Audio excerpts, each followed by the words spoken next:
This is the one thing that drives people crazy about Lego games. It is the one element that is the most frustrating aspect of Lego titles. And today, I think I have a solution for it.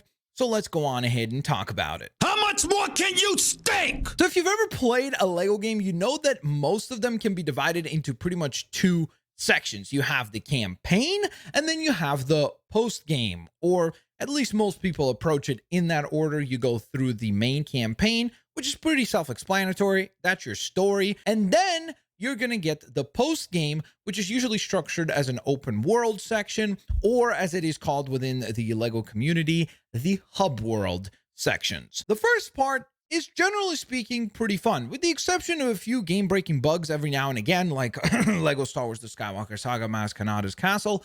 But with the exception of things like that, you pretty much will have a pretty smooth sailing experience. So there's not a lot that is very frustrating about that element. However, when you dive into the open world side of things, there is an element that a lot of people absolutely despise, and those are the racing missions, particularly the flying races. Because, oh good googly moogly, whether it be Lego Marvel Super Heroes 1, where that was by far the biggest thing that I heard as complaints was the difficulty of the racing missions, whether it be the most recent release of Lego Star Wars The Skywalker Saga, where a lot of people had problems with the racing missions as well, including myself. There were a few that were just frustrating in terms of how it would function. And of course, the ever notorious Lego Marvel Super Heroes 2 Green Goblin race on the hot air balloon, which a lot of people were very, very mad at. And there's literally people to this day that are unable to complete that mission. So let's take a step back for just 1 second. If you don't know, there are racing missions in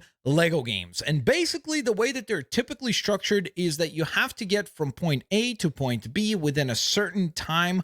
And if you do, you get a gold brick, which is really what you're trying to go on ahead and collect. Sometimes it could be a character token, but generally speaking, it will be a gold brick reward, which is the collectible system in most of these games. Furthermore, it usually is structured within a checkpoint system, which means that you're supposed to get from checkpoint A to B to C to D and so on and so forth before you get your cumulative time to see how you did. Well, that's the problem, is that the controls and the handling in these games is not the best sometimes, particularly when it comes to the racing missions. And so when you try to pivot suddenly to hit one of these additional checkpoints, if you miss it, you can't just keep going to the next checkpoint. You don't get teleported back to have another chance, like if you're playing like Forza or something like that.